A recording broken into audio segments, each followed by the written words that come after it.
What is up, guys, and welcome back to the Ace Weekly Podcast. My name is Andrew Evans, and I am your host. If it is your first time tuning into the show today, we want to give you a warm welcome.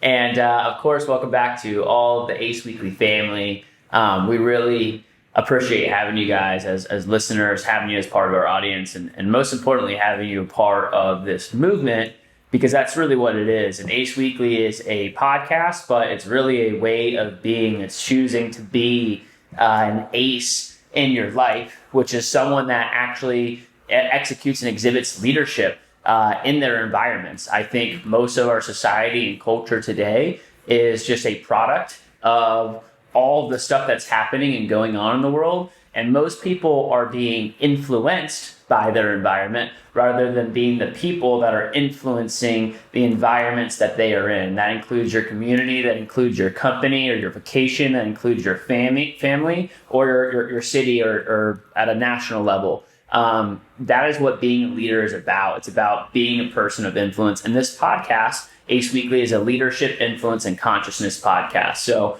typically we are centered around the business, entrepreneurship, arena of things. But you don't have to be a business owner to be a leader. You don't have to be an entrepreneur to be someone that is making a positive impact in the world and the people around you. So, we really do live in a world today that's changing faster than ever before. And, our objective with this show is to help equip those leaders with the skill set, because it is a skill set, right? And also the mindset and the habits that are needed to succeed in our world today. So we release an episode each and every single week to help you all and show you how to become the ace in your life. So our goal with this podcast is to create a global movement, and we can only do that one way. And that's why we're so appreciative to have you guys as listeners, is because you guys really do make the show.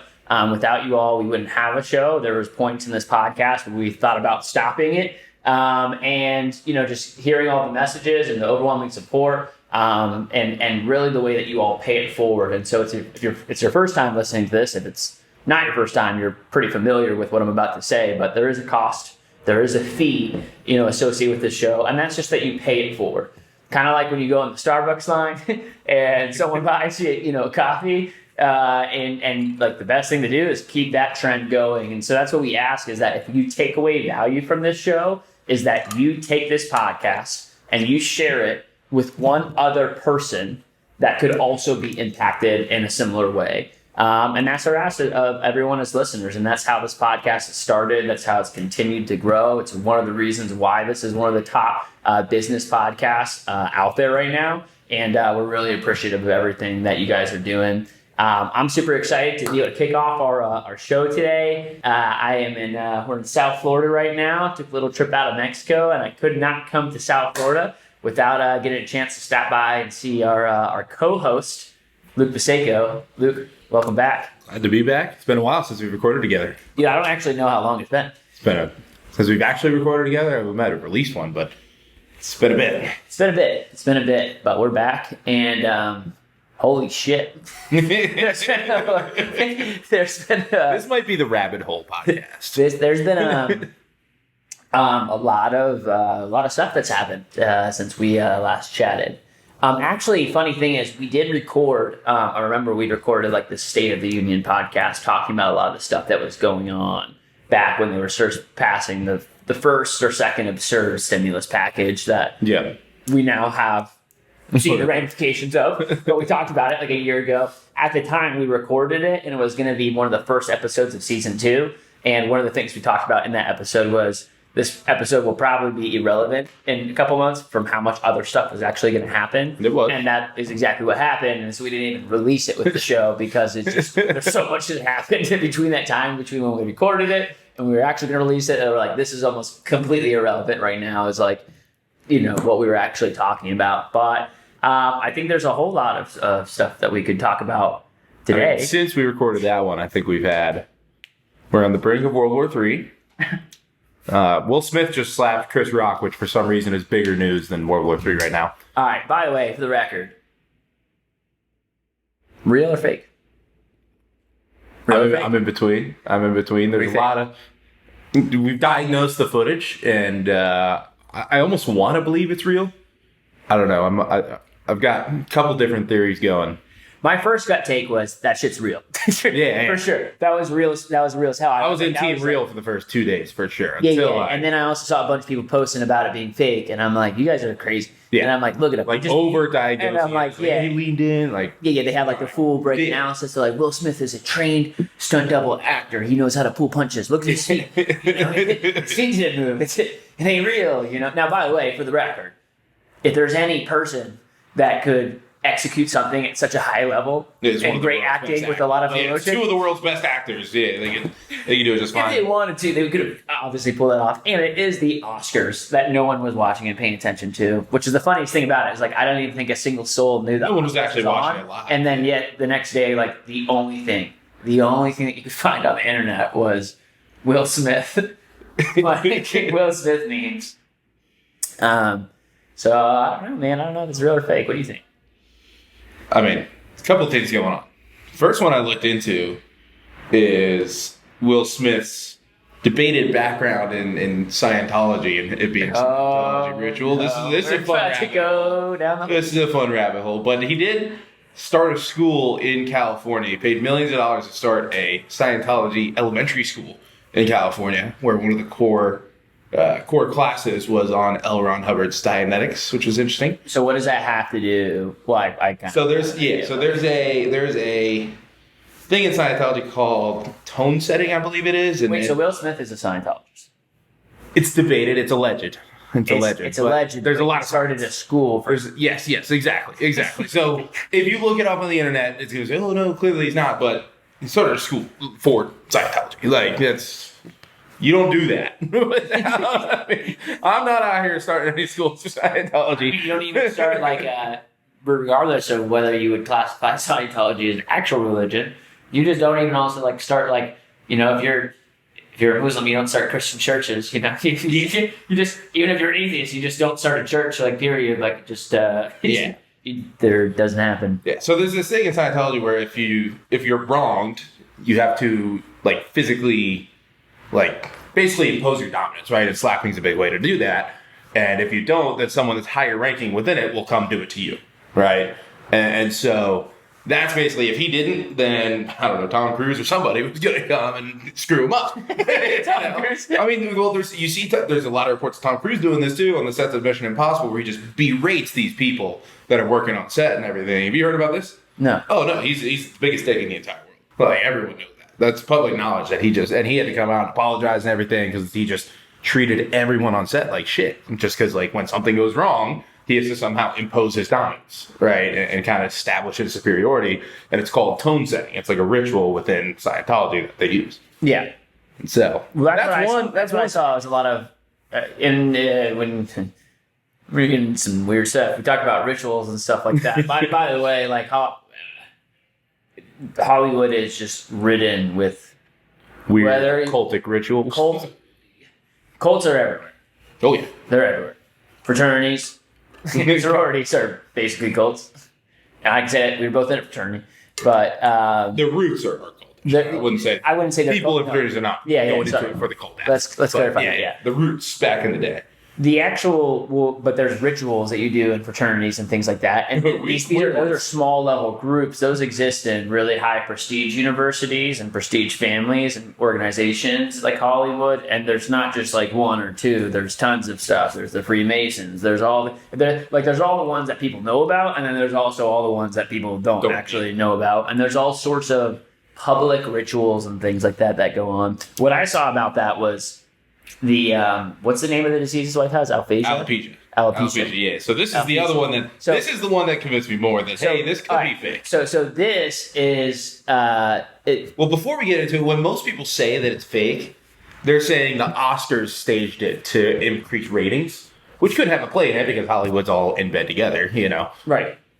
But go ahead. So alopecia, obviously, I mean, I don't think 1% of the population could have told you what alopecia was 4 days ago. But now everyone knows. Now every single person knows what it is, pretty much. Yeah. It's a common topic. Yeah. And so out of nowhere, that became a hot term and a hot disease. And who was sponsoring the Oscars? Same people that sponsored everything for the past 2 years. Pfizer. and BioNTech. Yeah. And it just so happens that the same day that the Oscars were going on, Pfizer completed their medical trials for alopecia. Alopecia areata. basically. They had positive top-line results from phase 2B and 3 of the trial that same day that happened, was released. So I don't know. I don't know if I'm willing to say it's fake, but here's the deal. We're going to give you the dots, and we're going to let you, the audience, connect those dots on your own. Yeah. And by the way, here's what I'll say is that, like, this is a perfect example of, like, here's what I can tell you is that chances are some part or element of this was not organic. I would just say that. There's something that, like, I don't know if it was completely organic about him slapping. What happened, maybe people won't know. Here's what I think what's more important is how quickly, it's just like it's a psyop of, like, whatever it is, everyone around the U.S. is talking about that. And just in general, when anything like that happens and blows up and is the only thing people are talking about for a couple of days, is usually when there's a bunch of other things happening that it is a big, giant distraction from other things that are going on. And that, to your point of, like, why we're bringing this up, of, like, all the things that we could talk about, the hottest topic right now is That's literally the hottest topic. slap somebody. 3 or 4 days. Yeah. You know, versus, like, I don't know, all the other things that are going on that, like, every single person's, like, livelihood and freedom is potentially at risk right now.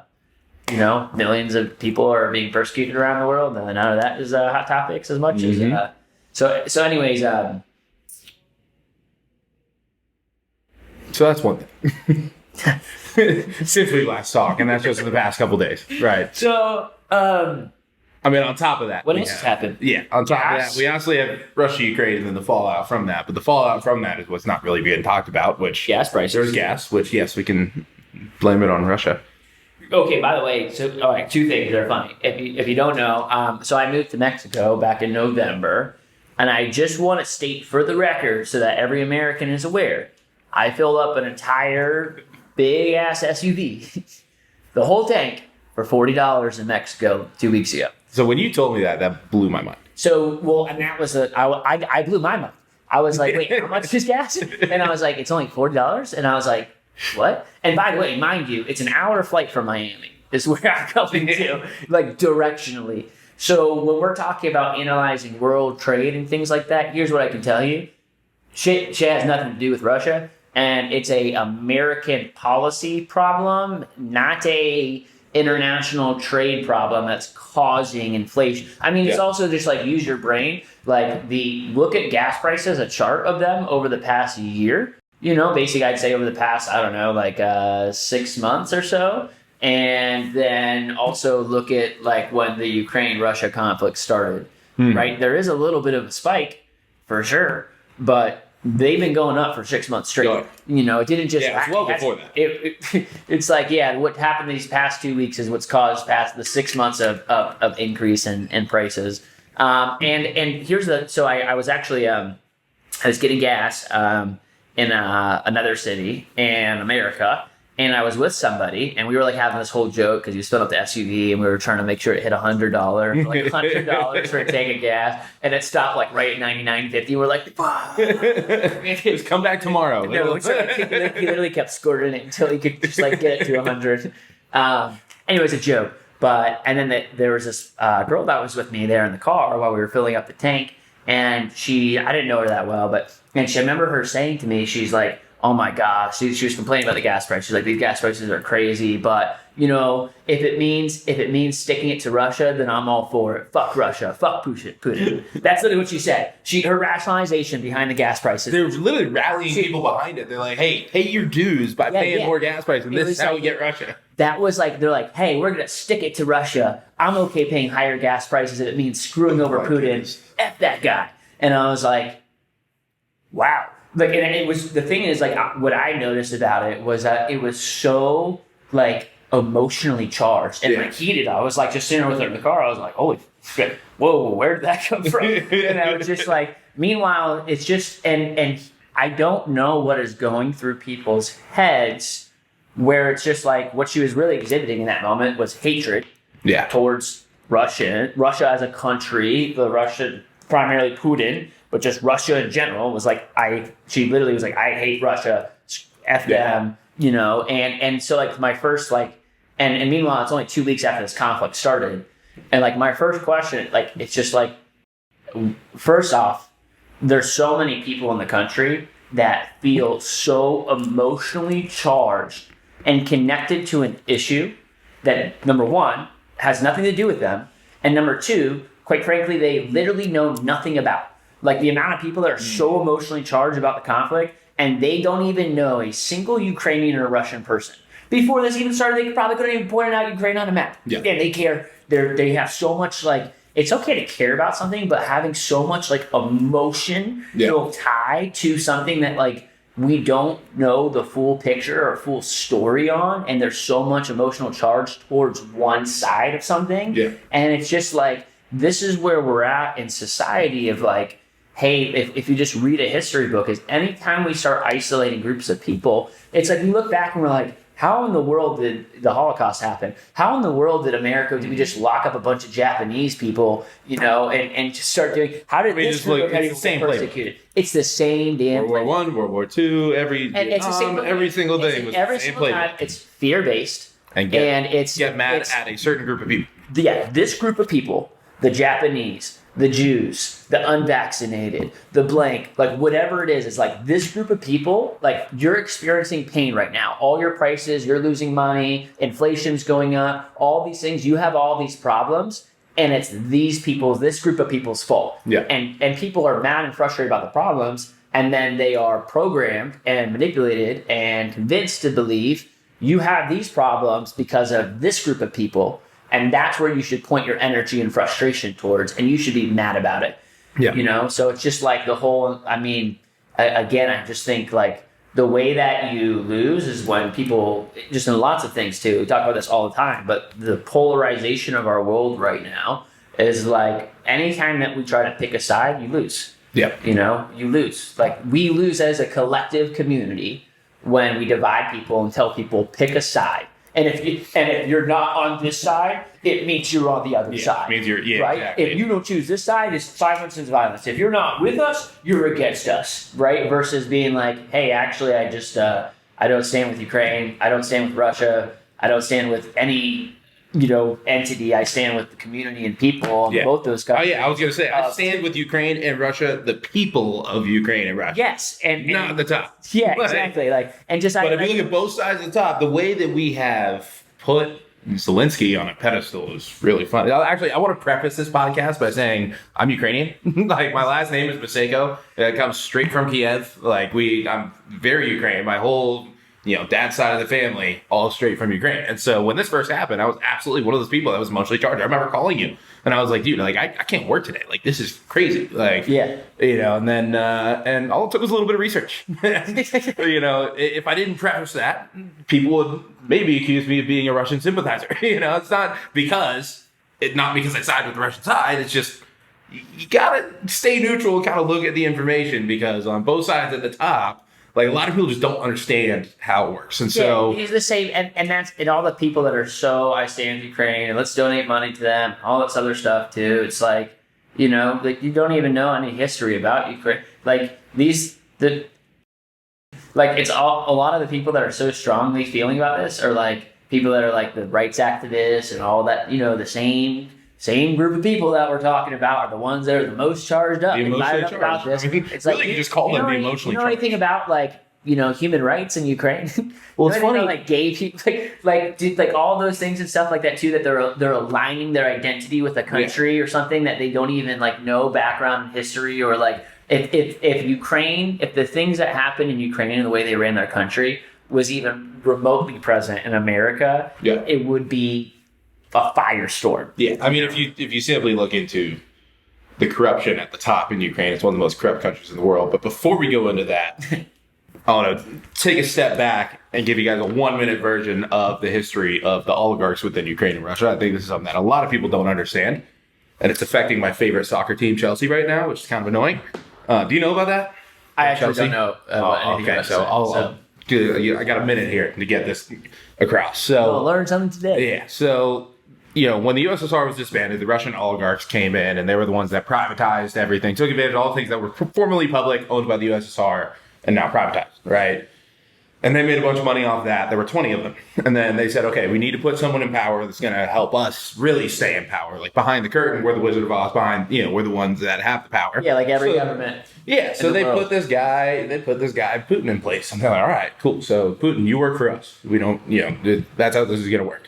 Putin was like, all right, rose to power, quickly got a bunch of power, killed 8 of the 20 oligarchs. These were like defined people. This is not like a general like oligarch term. Like there were 20 Russian oligarchs. He killed 8 of them openly. And you can look this up. This is something. Yeah, we know that this is true. This is something you can look. Even CNN's can admit this. Like they know that, right? And so then Putin was like, all right, no, you guys work for me now, right? And so the whole power dynamic switched.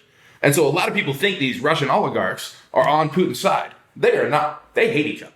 And a lot of people don't realize that. So one of these oligarchs, Roman Abramovich, he owns the biggest yacht in the world. This guy is pretty cool, honestly. He owns my favorite soccer club, Chelsea. And so the UK is sanctioning him right now because they're saying he is a sympathizer with Putin, right? And so they made it so that Chelsea cannot sell merch, they cannot sell tickets, they cannot buy or sell players, they cannot pay their own players. Chelsea players are playing for free right now. And they're the biggest club in the world. And they say you have to force it, and you have to force a sale, and you are not allowed to take any of the proceeds. And he came out and said, cool, fine, but I'm sending all the proceeds to humanitarian efforts in Ukraine. This is what the Russian oligarch said. They're punishing him on behalf of Russia, making an example out of him. And he says, fine, I will give all $3 billion I get from the sale and send it straight to Ukraine. And they still say, screw you, you're not allowed to do anything. Right? So I'm convinced he's one of the good guys. And they are just totally screwing him over,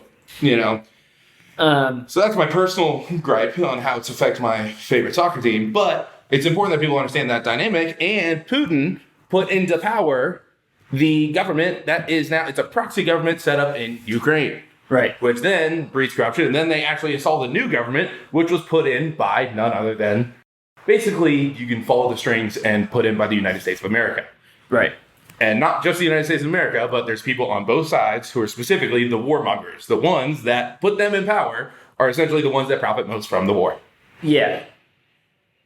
It's crazy. It's insane. So 2 things I want to even say on this is as a preface to what's going on. I think there is some things that are not being discussed that you can quickly find out if you do a itsy-bitsy tiny bit of research.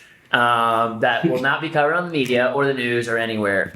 But it's not hard to find. And the second thing that I'll add is too is that like, here's the big thing is that even as we're having this conversation, the reality is that we don't know the details of what is actually going on. We have no clue. And I'm saying that as someone that, maybe is a little more educated than some people on some of this stuff, potentially. But also I know that like we don't know shit actually about what is actually happening going on. And that is my big thing to people that are so emotionally charged about something that quite frankly, like you don't know shit about. And and the second thing is that like, if you actually believe that I don't know what's going on. I don't know all the answers. I'm not over there, and I'm not in the governmental power, and I don't know who even knows all the pieces of what's going on because this is a very complicated, multifaceted issue that is not just Ukraine and Russia, but there's a lot of other countries that are involved in this whole entire dynamic and a lot of people that have power and interest going on. So it's not just a simple issue as much of, oh, Putin's a bad guy and he wants to take over Ukraine. There's more that's going on than just that. But the second thing is just that, like, hey, if you're actually, I don't know what's going on, but what I can tell you for sure is whatever the media is telling you, it ain't true, And it's just like, I literally, it blows my mind that people like still follow and actually believe the media, but it's just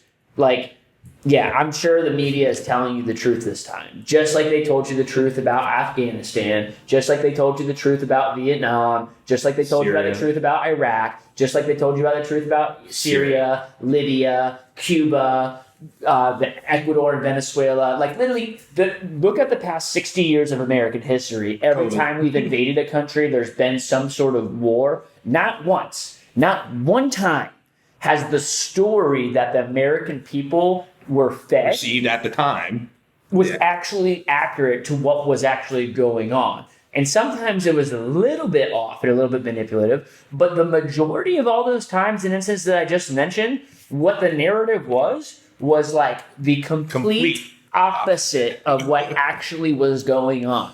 And the funniest other thing too is that the last part is like, why are people so charged up about this issue? Oh, it's World War III. Why are people so, like talking about this so much? Like, is the other good question that you should ask yourself is like, why is this all over the news and media? And you cannot say it's actually because it's a humanitarian crisis. Because guess what? For the past 40 years, there's been much larger, much grander scale with way more deaths, humanitarian crises going on all over the world, and we don't give a shit about it. We don't have a bleep. The only time America gets involved in humanitarian crises is when there is a interest or stake of ours that we need to go in there. We do not go in and save people when they're persecuted, and America has never done that. We go in and invade countries and do things in those countries when we have interests inside of those that we need to go in there, and we do it under the banner and the flag of we're going to help them. But meanwhile, we destroy the entire country, we destroy the government, we have millions of people that will die.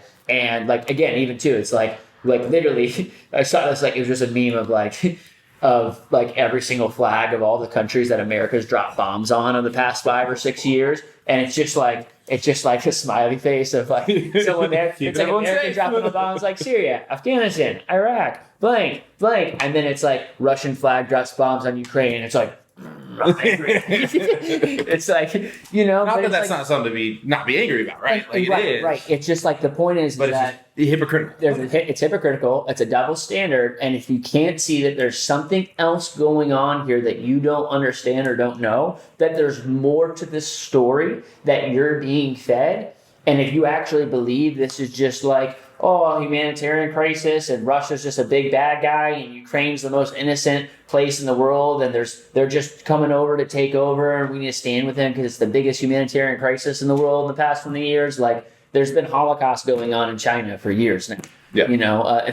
Like there's tons of stuff. Genocide, not, the Holocaust, sorry. But for mass persecution of people. It's been very clear the past couple of weeks if you just look at Biden's rhetoric, he has no interest in the de-escalating this. Like, we are not pushing forward peace talks or anything. Right. We are sending $10 billion of weapons saying, hey, go keep it doing it. He wants this to be a war of attrition. $25 billion is the last number that I got. We've already sent to Ukraine. Yeah, the West is using this as an opportunity to bleed out Russia and get Putin out of power because he's been the guy that's hard to get out of power, Right. And I think there's probably... And it's also been one of the people that exposes a lot of stuff on our side. The other thing, too, is I don't think Russia, the only reason they're invading them is just because they want Ukraine. The Donbass region, yeah. There's more going on there. And by the way, just even, too, a lot of people talk about there being biolabs in Ukraine that Russia wants to go into. That's actually when I first saw it, I kind of yelled at you, like, bro, this is misinformation. Like, this is too much. This is that's it. And then I looked into it a little bit. And I was like, oh, no, we absolutely do. Yeah, we do. We do have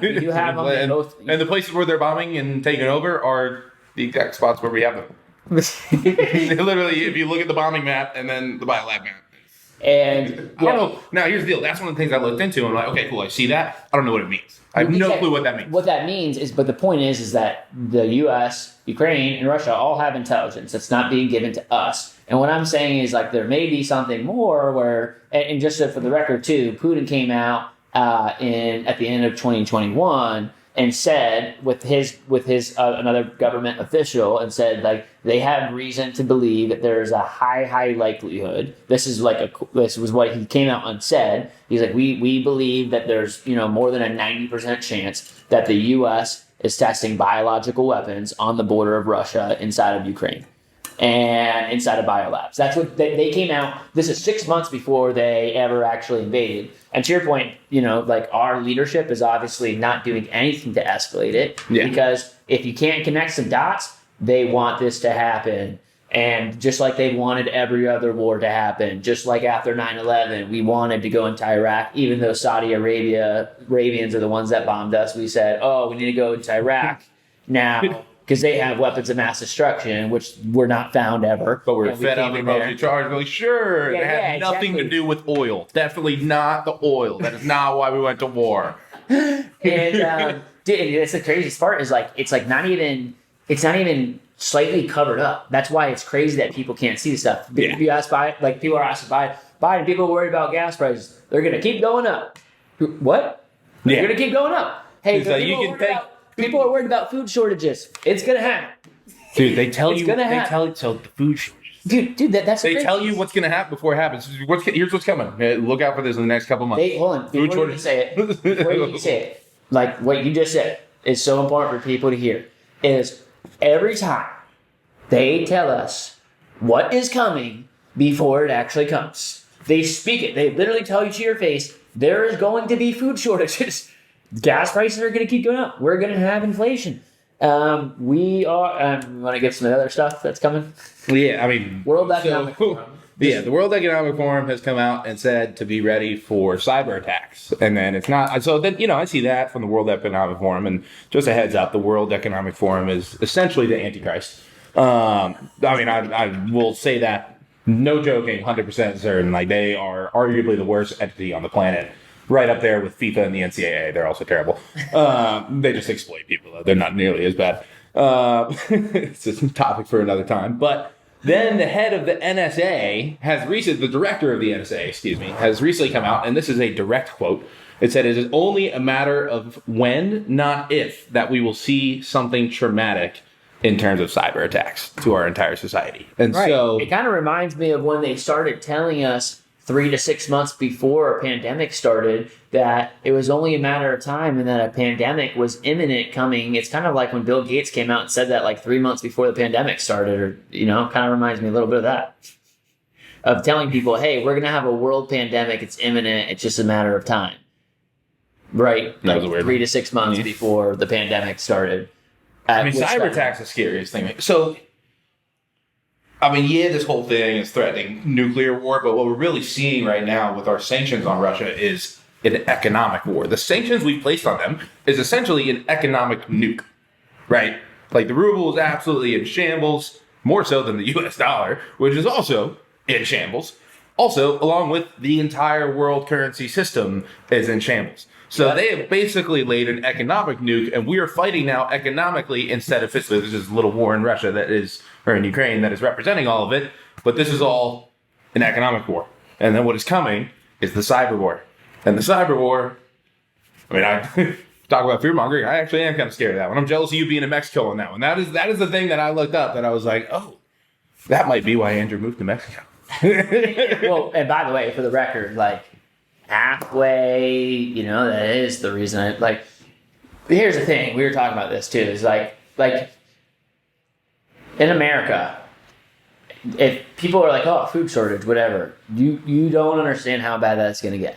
That's bad for the world. I think we won't see it as wealthy people in America, not just American wealthy people, but as a nation, we're very wealthy. Here's what I'm saying. I think there will be billions of deaths worldwide, and people aren't American. If people, let's say, whether it's a food shortage or a technology attack, where credit cards no longer work, banks, ATMs, no one has money. Yeah, get some cash out. The places stop. Get some cash out. You should have some cash. Places stop working. Here's the thing: is like if people can't buy food for 2 days, people will lose it. And people will lose it because when there's a hurricane coming in or when there's a pandemic starting, there's people at the store buying millions of amounts of toilet paper and stealing and hoarding everything. And it's like chaos, and it's not even that bad of a supply issue.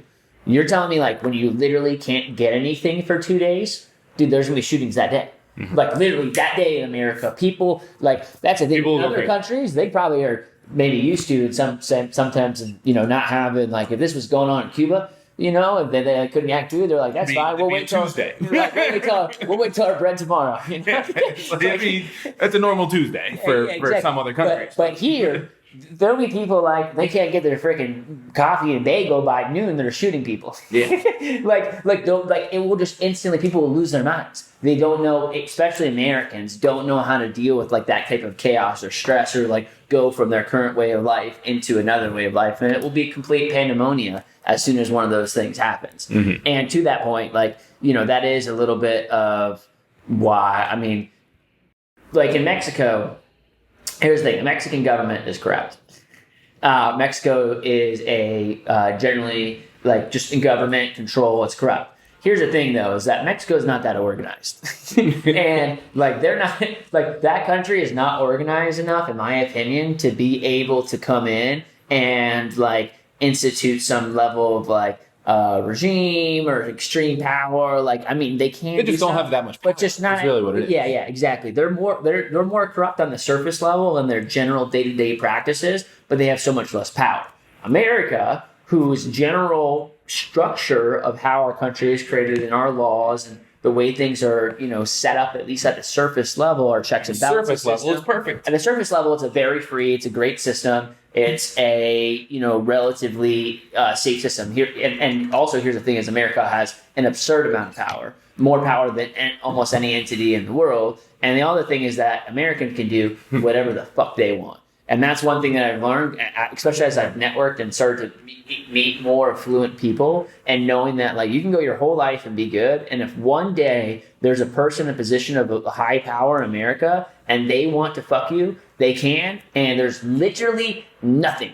There's nothing you can do about it. Like, there's nothing you can do about it. It will get swept under the rug. And you've seen this happen, by the way, like with tons of people. If you want to get censored, blackmailed, they want to slap you and put you in jail, even though like, this happens to people, and it's happened to like David Flynn when the president, like, this has happened to people in political office that have high power, and they just get screwed, and there's like no one that can save them. There's nothing anyone can do to help them. They're donezo, you know, like it just happens. And so, like, if America has enough power that if corruption starts to play at a higher level, like, that can exist in America. I just feel like a little bit more, at least in Mexico, there's some negotiation power. Yeah. You know, everything's money based. It's like, if there's corruption, like, you can play with the corruption of, like, you know, work your way out of it. America, there's just nothing you can do. Like, there's no cards you have to play that you can play of, like, I'll give you, you know, $100,000. They're just like, unless you're in the club already. Yeah, unless you're in the club, then you have the power.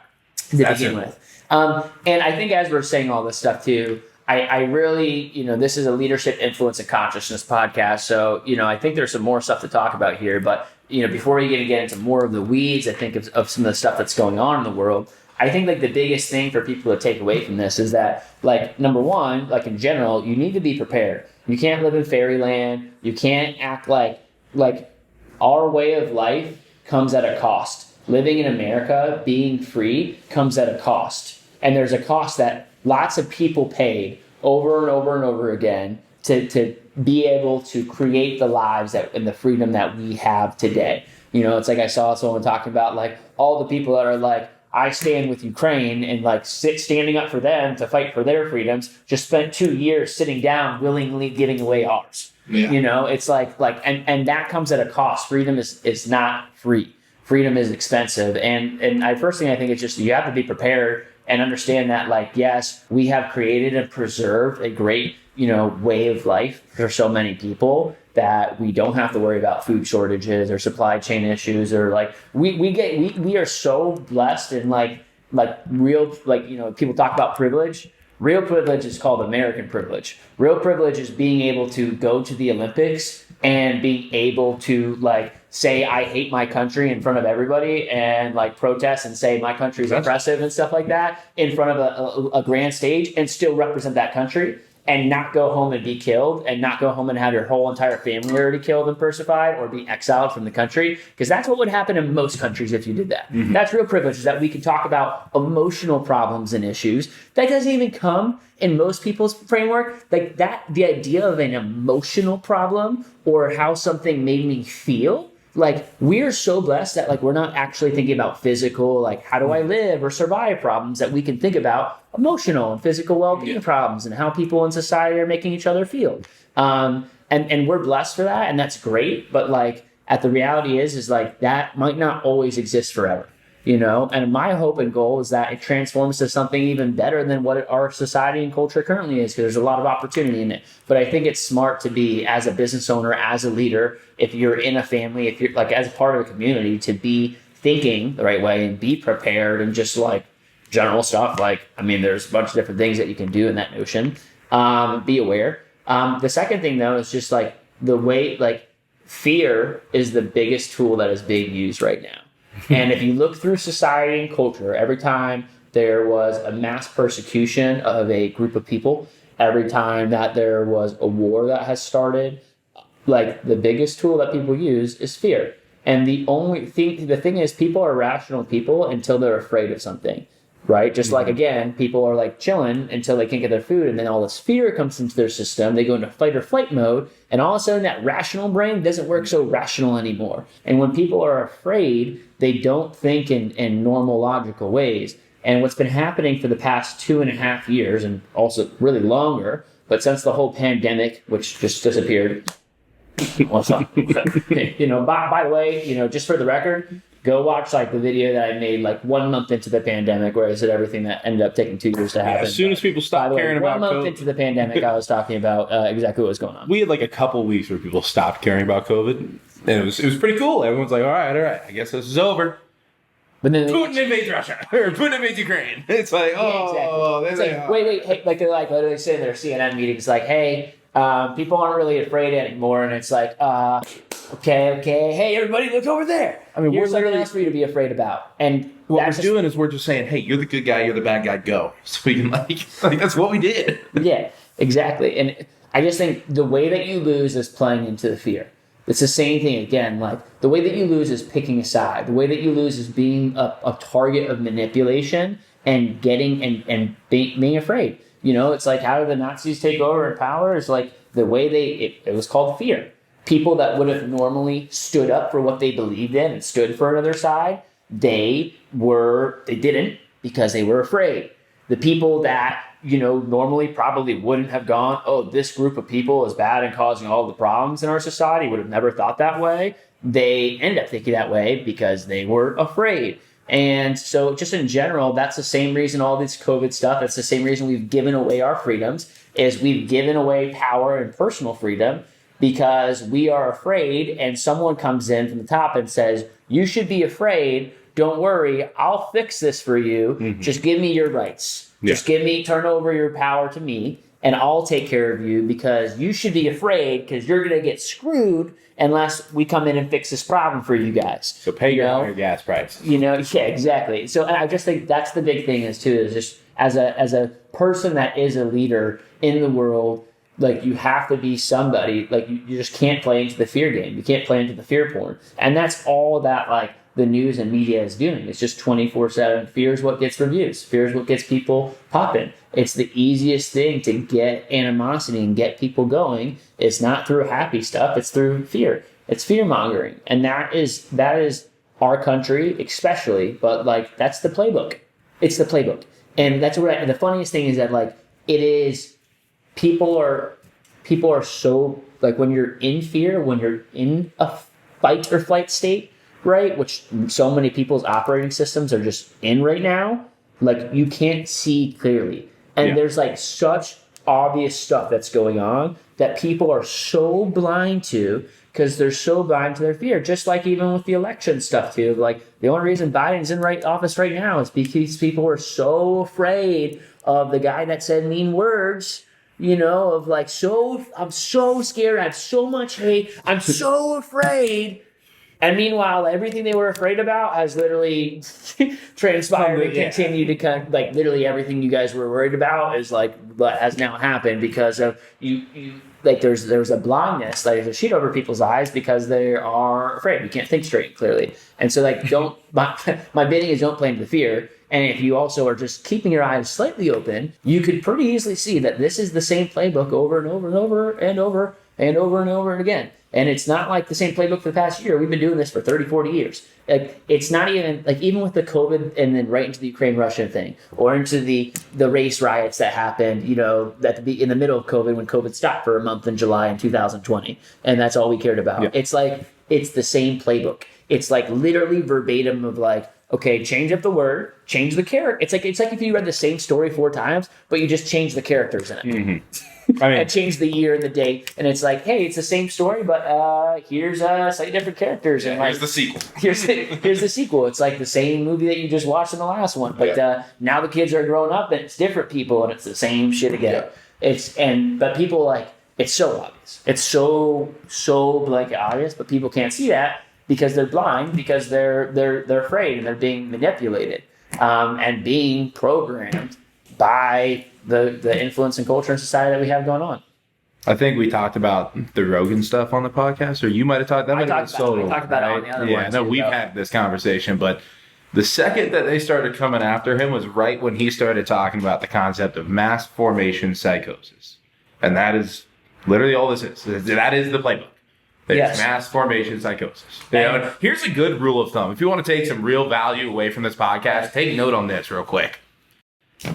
If there's an issue where you're supposed to change your profile picture, look behind the curtain. Just do a little more research. If there is an issue where you are supposed to change your profile picture or post something on Instagram, and it is expected of you to do that, right? Just look into it a little. I sent you that video, and remember when you said, so this was like right when the conflict started, right? This is the start when I'm on my grade vibes, right? And I was like, dude, you were like feeling emotionally attached to it at the time. And I sent you that video, and you're like, dude, I don't know about this guy. I sent my buddy Ian, and he had this video, and he's like, the I Stand With Ukraine is the black square of 2020. And he's like, in 2020, if you didn't post a black tile on Instagram, you were labeled as, hey, if you don't stand with us, you stand against us. And that means you're in the group of racist, misogynist, blah, blah, like if you don't post this tile, label them all. You're all this, make sure you hit all of them because you're, ist whatever. It's like, and he's like, the I Stand With Ukraine is the black square. And he's like, and what he meant by that, and something that is aligned, with what I believe, is that he's like, this is just an example, a classic example where, and this was a day into the conflict before, like, I haven't even watched really the news, but like now I know this has been happening. And I was like, really? I didn't even understand the dynamic enough to really understand what he was trying to say. But what he did say was something that I believe strongly, which is that, like, hey, this is going to be their way to divide people and tell them, pick a side. In fact, and by the way, this is the right side and this is the wrong side. Yeah, and if you're on this side, then you're this, and insert all the other things too, of just hyper generalizing and telling people that you need to stand with something and align yourself with something that you have no idea or any clue or any information about. Or if you don't, you're the blank. You are the people that are here. You need to. You get the idea. So, that's my big bidding to everyone, is like that you have to see past things and you have to think for yourself. And a good way to, you have to protect your mind, and protect what you're listening to. And again, I just think the way that we lose as human beings is when we start picking sides and we see people as, you're part of this. So that means insert all my judgment and generalizations of what I think about that group. Mm-hmm. And that means I can't, it's dehumanizing people. Yeah. What we're doing is we dehumanize people. We put labels on people in society and we put them to different sides. And now we have the much more woke, politically correct labels that we put on side of people. But it's still just the same as the same labels we used in the 1800s and the 1900s to label other people that we didn't like. And the things that we didn't like, and we dehumanized people and said, hey, you're not a human, you're blank. And I don't want anything to do with you because you're this label. And then also anything else that seems like that to me is, you're also this, you're also this. If you don't support over here, then you must be one of those people. Yep. And I think that's really where we lose. And it really takes there's a lot of corruption going on inside of America and inside of lots of countries all over the world. And really at the end of the day, there can and might be some sort of revolution, but it requires people coming together and standing up, for what they actually believe in and thinking from a more conscious perspective and not just eating and breathing the narrative that they're being fed, asking the second and third questions. And also again, if just in general, if something is causing you, you lose when you get afraid. You lose when you start to make decisions out of anger or judgment or fear. It doesn't matter. You don't win. There's no winning when that starts happening. No matter what the justification is for it, when we start acting out of fear and judgment, towards any other group or sect of people, like, we lose as a society and culture. And it's just like we have to play above that, if we really want to progress and make a better world than we currently have today. And ultimately, this is a leadership and entrepreneurship podcast, but every now and then we do one of these episodes where we just talk kind of about current events. And the reason that's important is because this is a consciousness podcast. The collective consciousness, the way to break out is to actually think for yourself, and that's really the takeaway that we want people to have from this. And like you said, it's like some people are so far in the system. It's like some people have had their virtual reality goggles on for 20 years. That's more real than real life is to them at this point. Like, that is the reality that they are living in. They're living in a different reality than other people are living in. And there's a lot of people that are further and further down that rabbit hole of like living in the reality that they've been fed.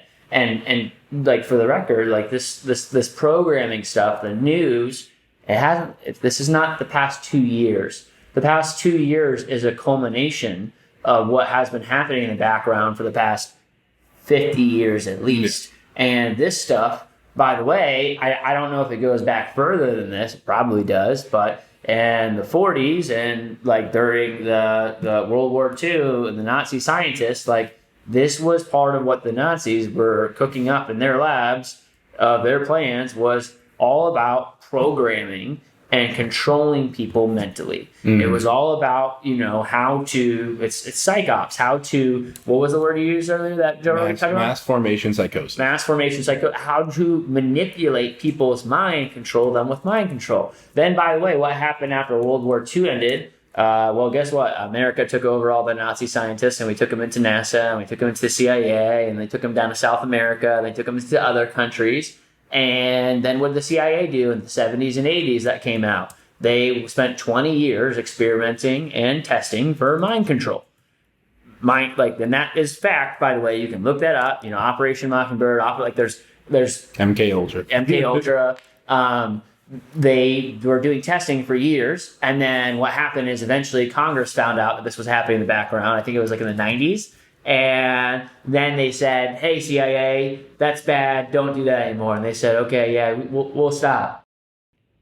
Did it stop? I don't know. But even like our TV and television, what do we call it? It's like programs. Yeah. Like, turn on, like, the television is like literally called television program. You're running a program on programs are being ran on us all the time. And here's what I'll tell you is that if in the 40s, the Nazis had enough research and knew enough about how to program and manipulate societies and cultures and people to pull off what they did, at a mass scale in the 40s, 60 years, or 50 years before we had like computers, Apple computers and iPhones and things like that too. And then the American government has been testing this for the 30 years. Here's what I'll tell you is that it's gotten better.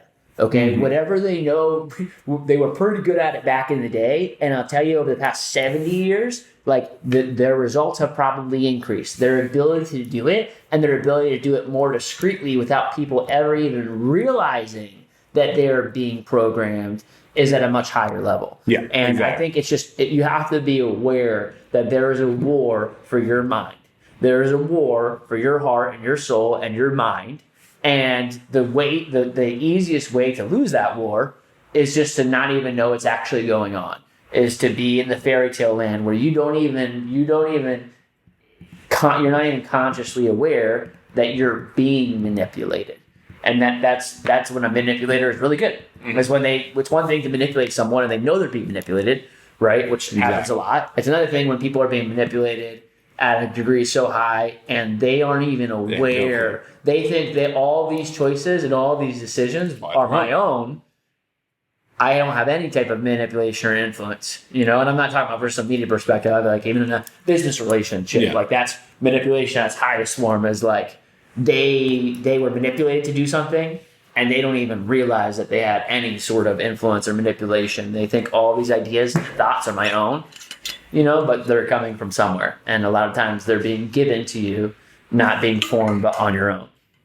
It's a great sales lesson in there too. If you can help people get to a point where they feel like they made their own decision, even though it's the one you wanted them to make, means you're damn good at sales. These guys are great salespeople. We should pick that apart sometime. Okay, but now I have to say it. There's a difference between sales and manipulation. Yeah. But I think, but by the way, like, and to your point, Job.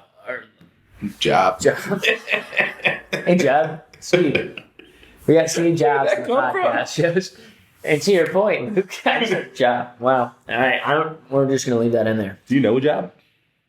I have a couple jobs. Actually, I've never had a job in my life.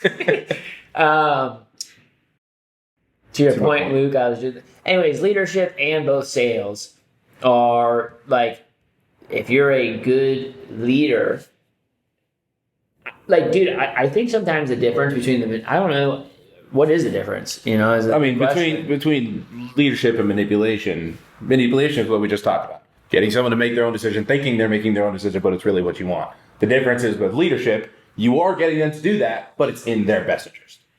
Yeah, and here's the other thing that I would add to that. I think there's part of it is the moral compass degree of like what you're actually getting to do, manipulating for their positive benefit or the negative benefit. Yeah. But also that's subjective. I think real leadership is like allowing it's empowerment. Empowering them to make their own empowerment. decision Not manipulation, but like it is technically you are manipulating them in a sense of like something is changing inside of that person and you're affecting it. But it's empowerment for them to make their own choices and decisions and for them to lead towards theirs. And that's the difference between good leadership and great leadership, right? Like a good coach and a bad coach, right? Yeah. If you get coaching before, there's a million coaches out there, right? And I know a lot of coaches that they'll hop on calls and they just rattle off their advice to their clients. Mm-hmm. They tell them, here's my advice to you, which is fine, by the way, and there's value in that. But a real coach, a real leader, doesn't give people the answers. They pull the answers out of other people. They help lead other people to the answers that they have inside of themselves. Because your own personal knowledge and what's in your heart and what's in your mind and soul is going to be much powerful than any other person can actually tell you. Mm. But sometimes what a leader does is allows those things to come out of that person, right? And they lead through questions, right? It's the difference between, hey, let me tell you the answer and let me ask you questions so you can figure out the answer on your own. And you can start to ask yourself and come to your own realization or your own way of learning or owning that topic. Because, someone can tell you, be confident as a coach. But it's another thing to allow someone to like actually get to a place where they become confident and they actually come to that place, right? Those are two different things too. So complete side tangent, no? But since this is a sales and leadership podcast, so sprinkle in there. Evil. Russia, you can corrupt people pretty good at sales. Well, and by the way, this is another thing that I'll add to this conversation is that like evil people are good at sales. That is a really good example. And by the way, that is why I think a lot of people for years didn't like sales and stuff like that too, because for years, sales is a tool.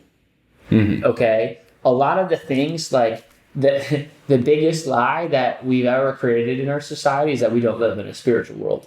I really think that's one of the biggest lies that's ever been fed to our society. Is that we've been convinced that we are not in a spiritual world when this world is more spiritual than it is anything real.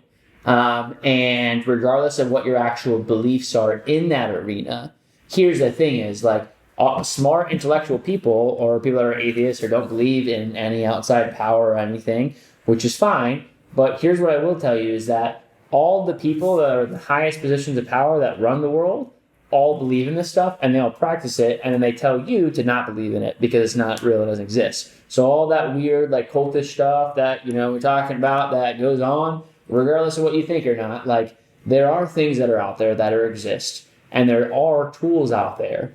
And historically, a lot of times these tools are used in a negative way to control society. But the same tools are the same ways you liberate societies. Mm. And so like with the same thing with sales, it's like sales can be, if you like not power, with power comes responsibility, right? And if you have power, like there's something called the spiral dynamics, okay, which if you want to look it up, it's this theory on conscious evolution that happens in the individual level and happens. See if you can pull it up on the screen. I'll show it real quick. So there's something called spiral dynamics, and it's theory on how conscious evolution progresses in both the individual at the individual level, so like child psychology as you get older. But what spiral dynamics suggests is that that it talks about, it's kind of like Maslow's hierarchy of needs, or like psychological development, like Freud talked about, or all these people, where people go through different stages in life, and we also go through the same ones at a collective level. So like just like when you're a kid, like the first time you're learning, and then there's like that people talk about the stage where people, I don't have kids, so I don't know the exact ages on it. But I think it's like 3 to 5 when they start testing their limits, right? And they start touching things, and they start saying no, and they start saying like why, and they start to ask questions. There's like a psychological development that happens, and people start to understand like things like safety, and then comes the idea of like security, then it's energy and power, then order, or like another word for that would be like rules, in society. And so like this is like a conscious structure where like there's a much bigger opportunity at the top, but you have to have the other ones below it in order to actually be operating at that higher level is one of the biggest ideas. So for instance, if someone doesn't ever has that, some people don't ever get past the second some of these things and the actual development at the individual level. And this also happens at a collective level, because if you don't ever feel secure or safe, like you can never get to another conscious place. That's why, people in America could talk about feelings and emotions, and like, because we have a lot of these boxes, security, checked off already. Order, So one of the things that, and it might use slightly different words. Okay. But one of the point, we should add this, by the way. Let's do a whole podcast. Yeah. We should probably do stuff. One of them is like service. Okay. And then the other one is power. And they kind of go back and forth in like masculine and feminine energy. Okay. Or, whatever you want to call it. But service being like a more feminine thing, power being more masculine. Right. And service is a higher conscious level than power is. Okay. But here's one of the biggest things is that in order to actually be someone that is serving society, you have to be able to own and hold your power. Now, that is still like there's a lot of people that are operating in power and they're not operating that service place. But there's also a ton of people in the world that are all about service, but they don't have any type of level of power in the world, or influence is another way of saying that. Like they don't own their personal power. And so that's great that you want to make an impact into the world, but you're never going to do shit because you're not in integrity. Like people like something about it. Like a lot of people that are in service, like they're anti-power, right? And I think that is where I was going with this, is that power is a precursor to be able to lead and impact people. And I think a lot of people in our society and culture today don't understand power because they've never held a position of power. So they don't understand how power can be used to manipulate them and how people in power can negatively use it. When you understand power and you have your own personal power, you understand that there's two sides of that coin. And that power has the opportunity to impact people and change the world. And the power also has the opportunity to control and manipulate people. You have to have this, like that skill, like sales, right? You have to have like that skill to be able to do more beyond that. And if you don't, you can't actually do much. And I think our society's lack of connection, a lot of the social movements that are going on right now are trying to strip away and remove that power, and we're really like going backwards down the totem pole, in my opinion. Like versus like, hey, it's not bad. It's just like there's something bigger and better and beyond that. And power is important. Just like for instance, the guy that said mean words that everyone didn't like. Guess who the only president in the past 40 years that hasn't invaded another country, that didn't bomb anyone, that didn't start a war? There's one of them. That did it. The other ones have lists of all the countries that we bombed and invaded and started wars in. And sorry, the guy that said mean words, but no one wanted to fuck with him. No one, North Korea, they signed peace treaty deals. You didn't see Russia invaded Crimea. Is that how you say Crimea? Crimea. Yeah. Crimea. Russia invaded Crimea, right? When one person wasn't president, someone else became president. Nothing happened. Someone else became president. instantly the next country was invaded afterwards. So when Trump was in point is- office, we literally worked with Russia to solve the situation in Syria that's been going on for decades. That we've been running a proxy war right, there. we literally signed a peace treaty with North Korea. Like, dude, and like a lot of these things, like that's the point. Is like there is power. There's value inside of power, and people that don't have that power, they're like there's leadership is not about weakness. Leadership requires power, and it requires using that power for good, right? That is what the difference is. But you have to think that we should have leaders that aren't connected to power and that are weak people. Those are not good leaders. Weak people are not good leaders, And so I think there's an opportunity for Trump, and why can't he was a great leader in a lot of ways, and there's opportunities in our society to have a much more conscious Trump. Someone that has connection to that personal power and doesn't say the same things and is a little bit more conscious. Got to higher up the spiral. But he checked off a lot of the boxes that a lot of higher people up the don't. spiral. But then Exactly. he got higher up the spiral. But now instead of that, we were frustrated that we weren't up here, so we went down here of way backwards. Of And now we have a guy that literally should not have a driver's license. like if he was I would not trust him to drive a car. if he was my grandpa, I just I wouldn't let him go out of the house. I literally would say, hey, and so, but I think, again, so understanding, getting more connected to your personal power and your own freedom is going to make you a better leader. And you will, once you start to understand how power works, you see how things, when we talk about corruption, people are like, oh man, there's no way the whole CDC is corrupt or CNN is corrupt or blah, blah, blah. And I'm like, that's the only reason you think that can't be possible is because you don't understand power. Because if you just understood that slightly, the whole organization doesn't need to be corrupt. You just need one dude or gal at the top, which, by the way, most of those organizations, everyone else works their way up the ladder. The person at the top gets appointed and gets put into those positions of power by somebody else. But it just takes one person at the top to be corrupt to have an entire organization be corrupt. It only takes one person at the top of the news channel saying, we're not running that story. If you run that story, you're getting fired. Instead, here's what you're going to say. And everyone's going to listen and do their jobs because that's the person that holds the power. And other people are afraid of what might happen if they don't follow or listen to that power. Yeah. So it's pay attention to power, pay attention to how fear is being used. And I think it's just developing a larger level of awareness, because when people knowledge is power. And we are in an information war where there's too much information out there. There's a ton of misinformation out there. And also a lot of information that is truth is being censored and kept and hidden from people.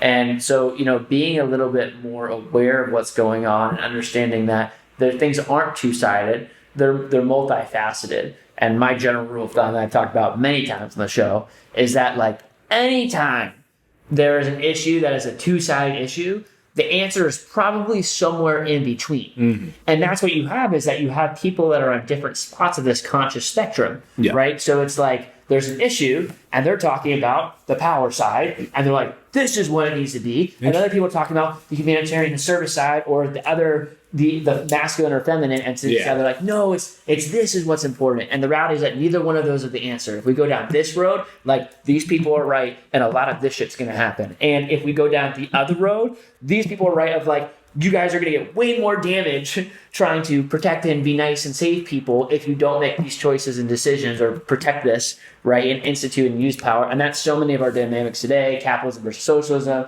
East versus West, masculine versus feminine, whatever you name it. Anytime you look at it through any one of these different lenses and you come up with a different answer every time. Right, exactly. And the answer is which one are we analyzing it in? And that's why things are multifaceted issues. It's not easy as left, right, pick one. And one's got to be the winner. And I think anytime that we're at a point in our society where we've already figured out a lot of the left-right stuff, and also the only way we don't move forward going backwards, going back and forth between left and right and left and right. We move forward by figuring out what's in between these two and moving towards that. And not even what's in between, but we're looking at it two-dimensionally when we need three-dimensionally. Right. Or I would say we're looking at three-dimensionally when we need five-dimensionally. There's more. Another podcast. Welcome to the fifth dimension. So anyways, I think that's a lesson for people in all this. And back to the Russia-Ukraine thing. I mean, I think we can wrap things up. Here's the one thing that I had to add though to the whole issue that just at least is slightly kind of funny if you didn't know what was going on. That I just have to kind of interject and add here. Okay, so this is like one of the craziest things is how Zelensky became president, like of Ukraine. So this guy literally he's a media person and was like a comedian and Comedian and actor, yeah. He was a comedian and actor. And back when like a revolution started in Ukraine, This was against the Russian proxy government I mentioned earlier. right, exactly. And they created a movie or a TV show which was called Servant of the People, starring Zelensky, and he played in this TV show that his company produced, where he was the president of Ukraine. It was called Servant of the People. And people liked it. People really liked the movie. And turns out afterwards, afterwards, then he decided to run for president, and he actually owns a media group and production company called Kvartal 95, and his media production company literally became the political party.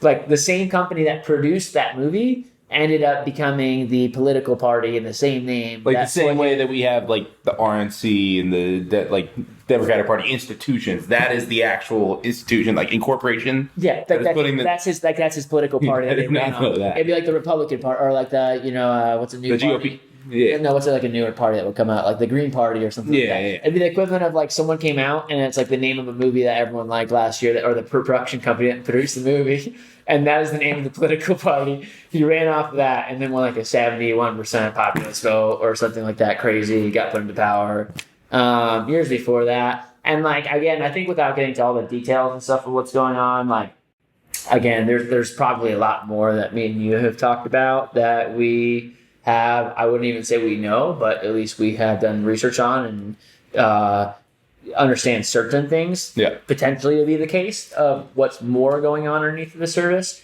And I would just encourage people to just don't play into the game, use your own head, and be prepared that again things are coming, and like just there's a war on currency right now, and That's just a whole new bag.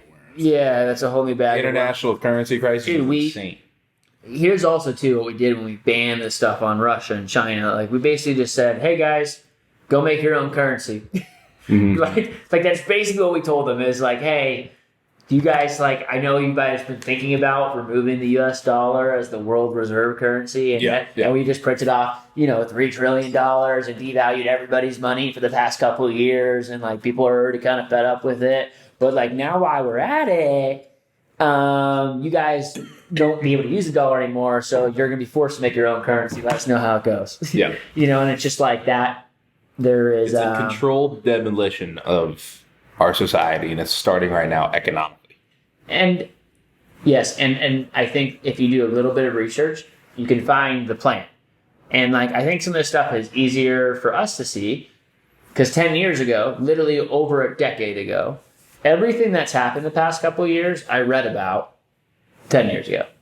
Vaccination, here's the thing too, is 10 years ago, when I told people about some of the stuff that I read about, and all the people that are like, oh, the government's, crazy, all this stuff, or the government's or you're crazy. The government would never do that stuff. They're not corrupt. You talk about hey, by the way, in the future, you might not be able to drive your electric car or have power in your house or be able to hop on an airplane or use your credit card because for 48 hours because of the post you made on Twitter and your bank has decided that it is against their terms and policy and you have to wait 48 hours before you're able to use that stuff. We're that could never happen. Yeah, the same people that say that could never happen are the same people that 3 years ago would have called us batshit crazy if I told you that you're going to need to show a vaccine passport to be able to eat at a Chili's restaurant or something.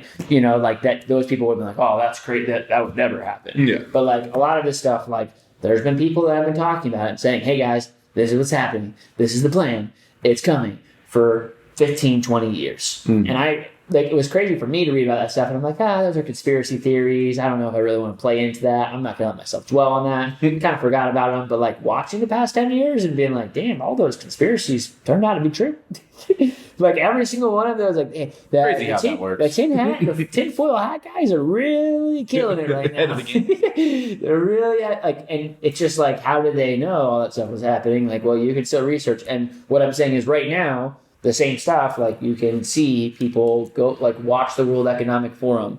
The leaders and the people are talking about what their long-term plans are way before they do it. You know, like just a little bit, like Bill Gates filed that patent for the microchips inserted via vaccine at the beginning of the pandemic. There's things that are clear tell signs of like, hey, this may potentially be coming. Right. And by the way, a lot of those things are like, that's crazy. That would never happen. It would never happen unless society was in a chaotic, fear-based state and they couldn't think straight and decided to make certain choices and things happen. That would have never happened if people had rational minds. But when people don't have food, when there's wars going on, when people are afraid of dying because of a virus, when people can't use their money and no longer have credit cards and they're like worried about if they're going to live, people don't think rationally, and a lot of these things that would never happen all of a sudden get rolled out at the perfect moment. And then the second question happens of like, hey, did this moment happen and they're taking advantage of the opportunity? Or did someone else do things to purposely create the moment that created the desire for people to give up those rights or to make those choices or to willingly do something? I think it's just, we got to open our minds and like be more aware of what's going on. And I think also just be prepared. And I think at the end of the day is like, don't stand with governments, stand with people. Mm-hmm. Don't align yourself with groups, companies. Think like don't give your sovereignty over to entities. Yeah. That, especially you don't even actually know if you're aligned with. Or that you actually believe. Don't give away your sovereignty. Like stand with people, stand with human beings. Because at the end of the day, like that's what's most important. Like stand for love, stand with people, stand with other human beings, and like don't like play into the game. Mm-hmm. That's really it. You almost have to do your research in order to disconnect. Right. That's the irony of the situation. It's like you almost have to connect to understand how to disconnect. Yeah, you gotta get you gotta get red pill to like again. There's people that just think people still think that like we don't like America is not corrupt. There's so many people that you feel so strongly about people dying in Ukraine when America's been bombing countries for years. Yep.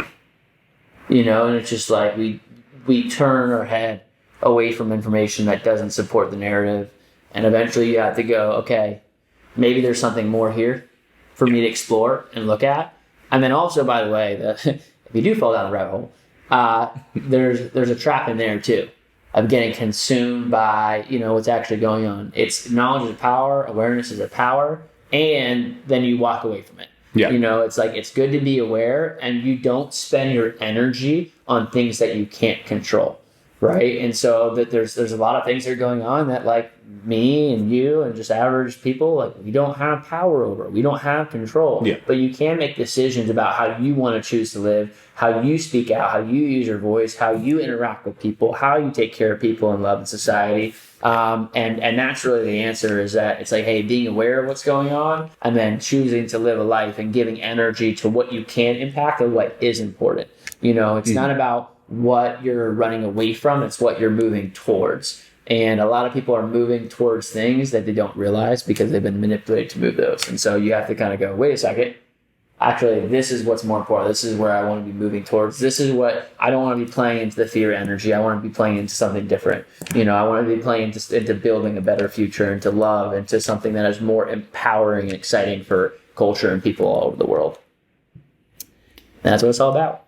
Yeah, we're running on an hour 25 minutes of it. I could be wrong. I'm just doing the anyways, but it's well overdue. We needed a good podcast in. So, hey guys, hope you guys took away some value. If you like, I hope you can still download this after the cyber attacks. Yeah. We were going to mention some stuff in here, but we didn't want to do it because this podcast might get taken down. Okay. So,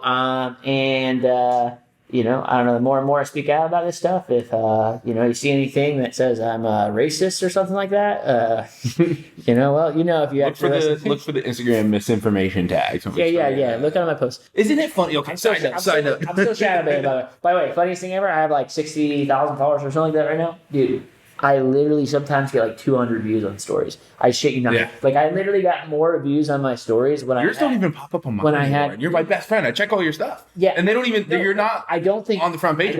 I think the only people that see my miss yours. stories are people that go to my page and I have look at to. it. Because it doesn't pop up on anyone's thing. I see someone like repost something from your story. I'm like, wait, he's been posting? Like, Such bullshit, bro. So, all what because I was I gonna posted say- one. Anyways. so, I mean, you told the truth before it was the truth. Yeah. Yeah, exactly. Isn't it funny though how Which, when by I the way, see that exact thing is like all these people. It's so funny. These people, there's countless people for the past 2 years that have gotten banned and censored off of social media because of something that they said. That 6 months or a year later, all the public entities that censored them and CNN and all these news companies came out and said, "Hey, by the way, this is true." Yep. But they're not going back and fixing the people that they stripped of all their freedom of speech and censored them and took them down for misinformation. That 6 months later was like, turns out this is actually the case with a lot of the COVID stuff. I mean, that was 24/7 the whole thing. Dude, what were you saying? I am literally to a point where when I see that little Instagram fact checker misinformation tag, I get excited because I'm like, okay, cool, this is probably the truth. I trust that more than when the tag is not there at this point. That's how ridiculous things have gotten. Yeah, it's just, dude, it's wild. Anyways, guys, I hope you enjoyed the show. We really appreciate having you guys as listeners. If you want to connect with us on social, we're going to be doing a little campaign. You can send me a DM. I talk to people pretty often, so if you have any questions, I'm happy to answer them. We're going to be doing some Q&As soon, so feel free to send us your questions. And connect with us on social, subscribe to the podcast, give it a 5-star review if you haven't. We really, really appreciate that. And most importantly, share it with someone else if this podcast impacted you guys in some way. And live a life of love. That's it, guys. Thanks for tuning in. We'll see you all next week.